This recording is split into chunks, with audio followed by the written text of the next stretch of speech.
The Pieces Lie Where They Fell by Evil Humor. Edited and co-authored by Anon E. Mouse Jr.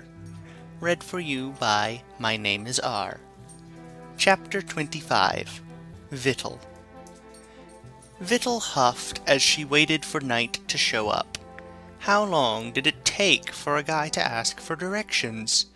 She was sorely tempted to go out there and get the directions herself.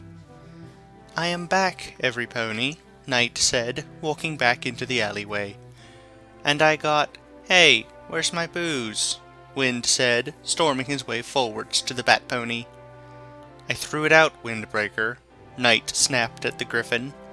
"Now, as I was saying—" "What, Night? That wasn't yours to toss away," Xvital said, as she pulled herself directly in front of him. "Excuse me, but—" "No buts!" She leaned down to stare him directly in the eyes. "Look, Night, Wind has an alcohol problem, and we can't have you go acting on your own ideas in how to deal with it. I mean, he said he was going to sell those bottles. That's one less we can get cash for later on. Don't know why you didn't think things through, Night." She growled into her hand. Night had just made dealing with a sobering windbreaker that much more possibly problematic. "Did you at least remember to do what you went out for?" Night just deepened his glare at her before tilting his head upwards. "I got directions," he barked at her. He then shoved a small booklet into her hands before walking over to Paige, pushing Windbreaker hard out of his way. Nearby, Vixley winced and Rex shook his head. Paige just whispered something to Night, and the Bat Pony seemed like he was starting to calm down, his body starting to deflate.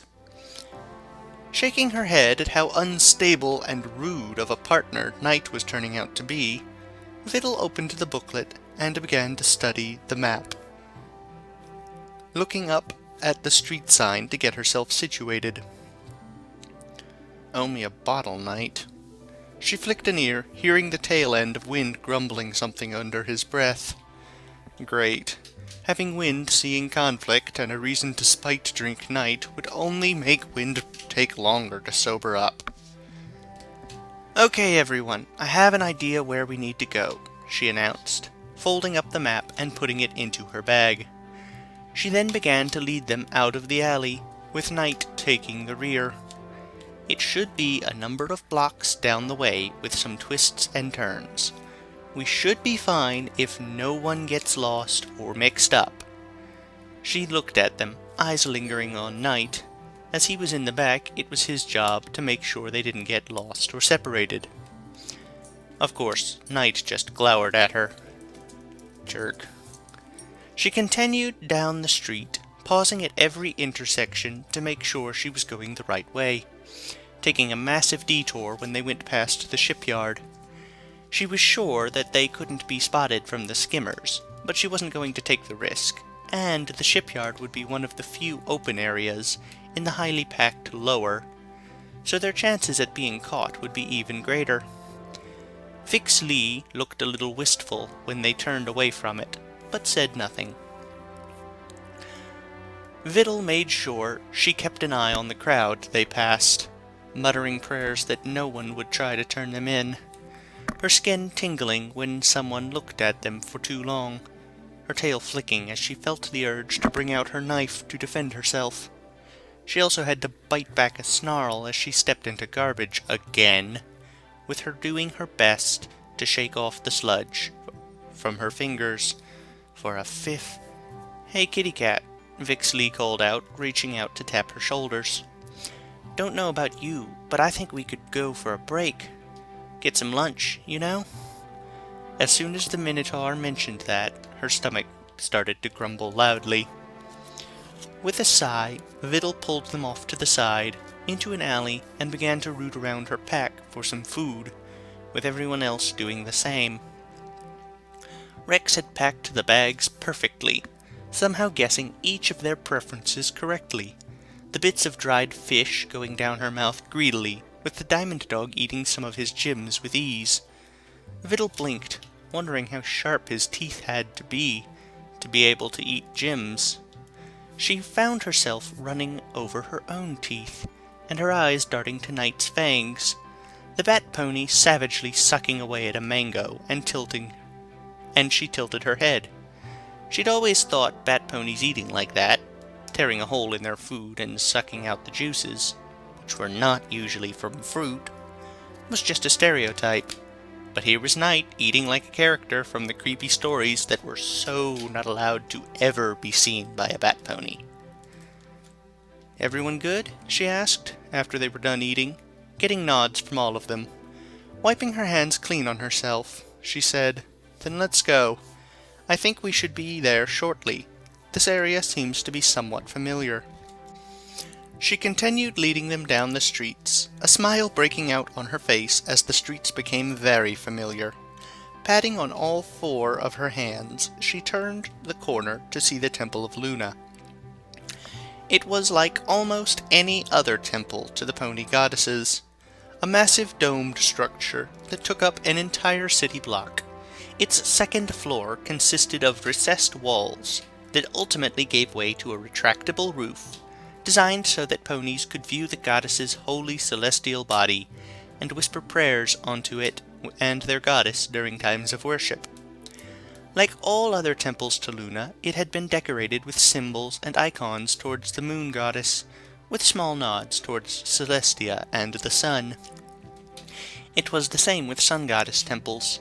The ponies had said that each sister loved the other and would have been saddened if the other was not included in some way. Of course, this temple had seen far better days. All of the silver and gems were long gone.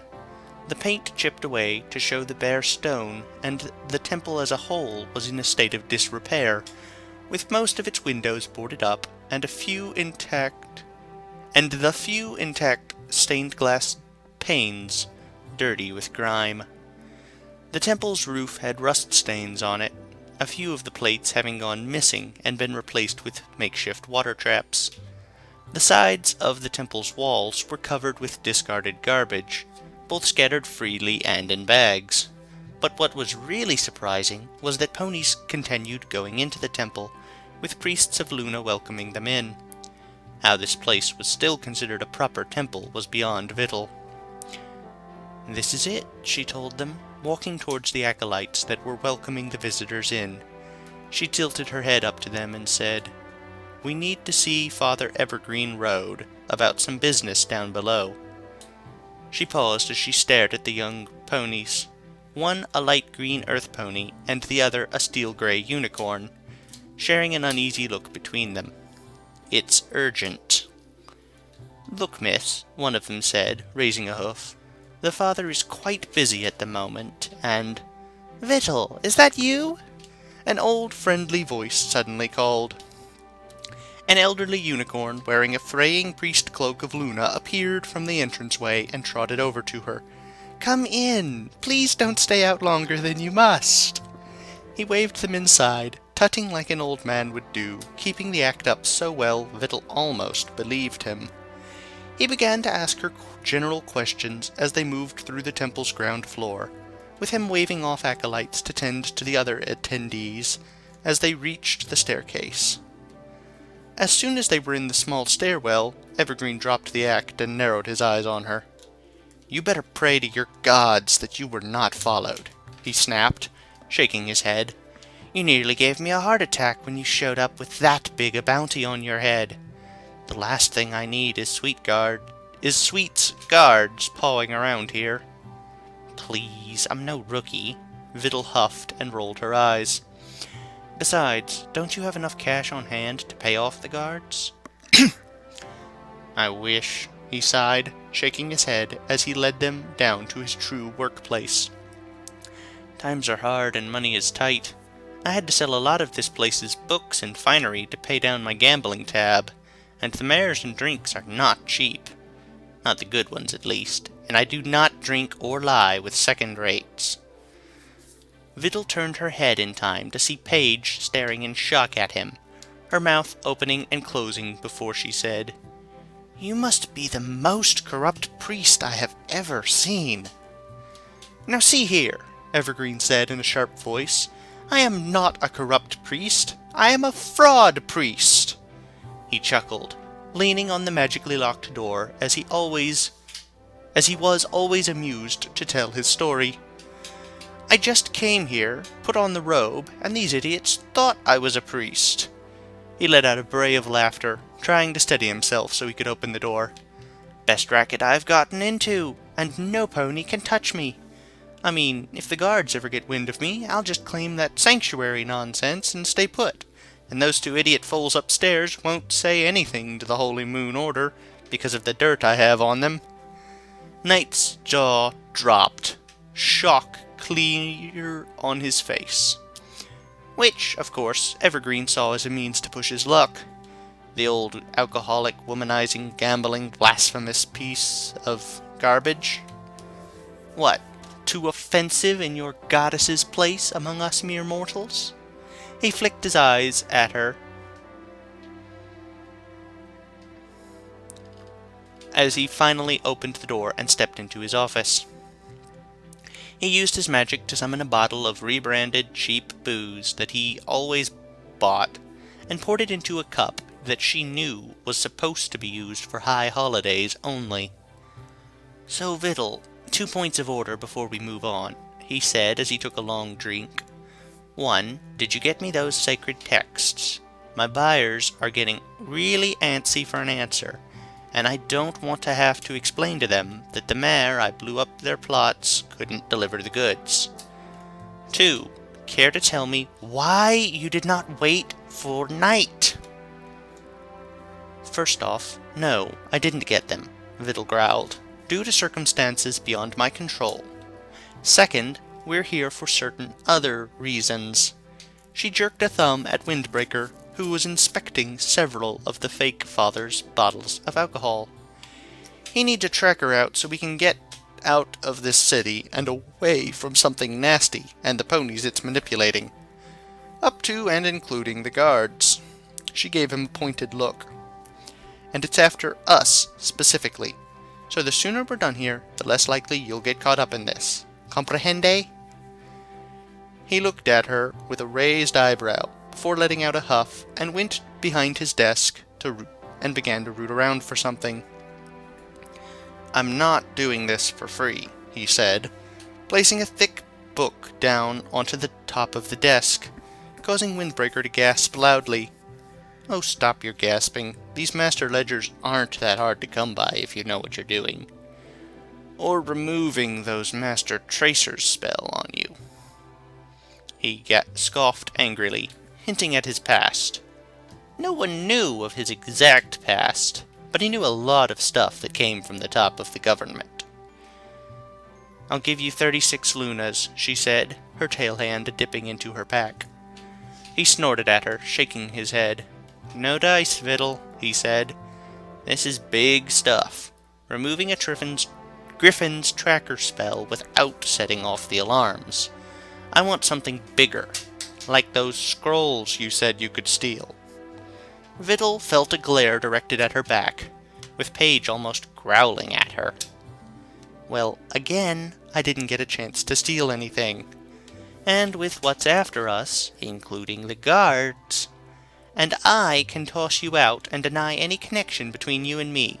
And if you do squeal on me, I will make you squeal in pain," he snarled at her, leaning heavily on the desk, with his horn glowing. "Now make it worth my while, or—" He froze, tilting his head. "You four, open your bags, now." Turning around, she saw he was looking at Paige Turner, Vix Lee, Windbreaker, and Rex. "No, they're not for sale," Xvital said, crossing her arms. "Be quiet, Philly," he snapped, his voice shifting from his usual con-like tone into something much sharper, which startled her. "Let me see those things." With a frown on their faces, the 4 of them took out their elements and placed it on the desk. At the sound of metal brushing against something, she turned her head to see that Knight had drawn his sword, but was holding it against his side so it looked like it was still in its sheath. He took out one of those gym examinator things, placed it under his eye, and began to turn the elements around, muttering things under his breath. He was examining them all, spending almost 10 minutes looking at each, while writing things down. He finally stopped, pushed the elements back to them, and took out the eye thingy. He then took a drink from the bottle itself before he spoke. "Vital, where did you find these things? They are unlike anything I have seen in the past, and while I am no Violet Lulamoon, even I can tell they've got enormous potential stored in them." "It's all tied to this nasty thing after us, Evergreen," she said, leaning across the table and handing back the elements to the group with her tail hand. "It's very complicated, and we've got 2 more to get, and... Okay, here's the deal," he said, tapping the desk. "Once you get the rest of them, come back to show me." "This isn't like you," Vital said slowly. "Not that I am complaining, but you usually jump at the chance to make money."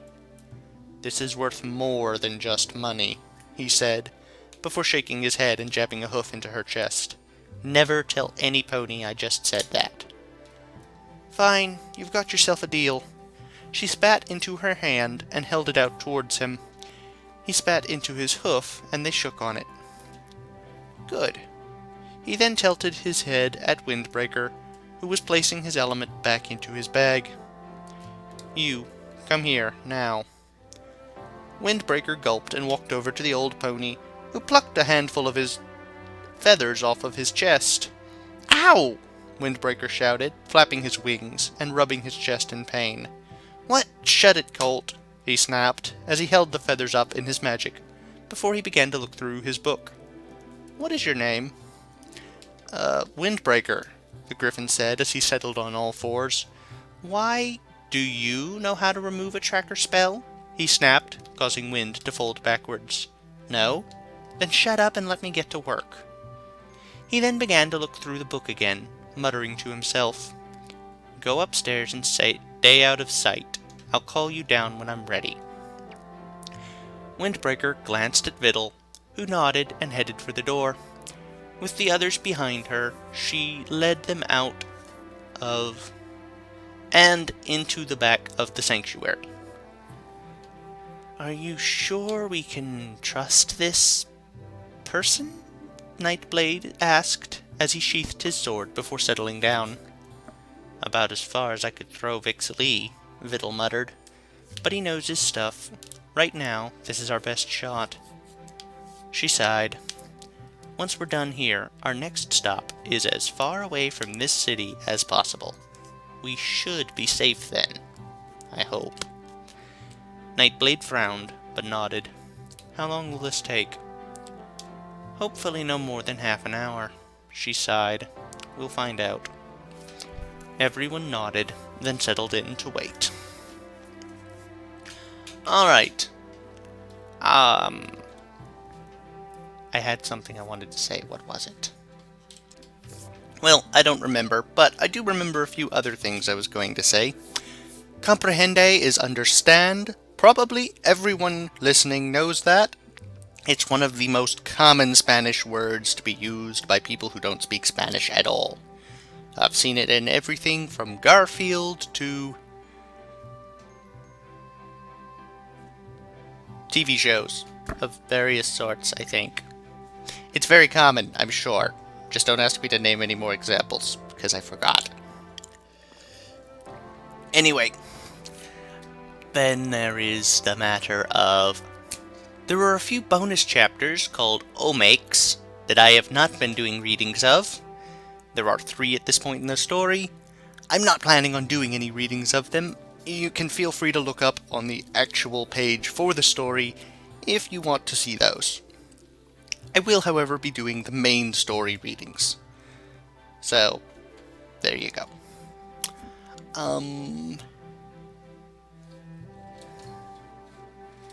Oh, right. I remember what it was. I was going to mention that I think more has been drinking from Wind's stash by people who are not Wind since he made the promise he was going to try and stop drinking.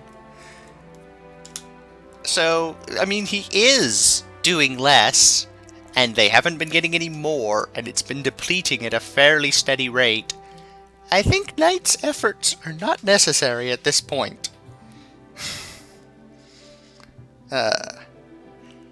Anyway, and I hope you had a pleasant time listening.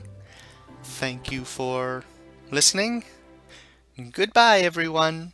See you later.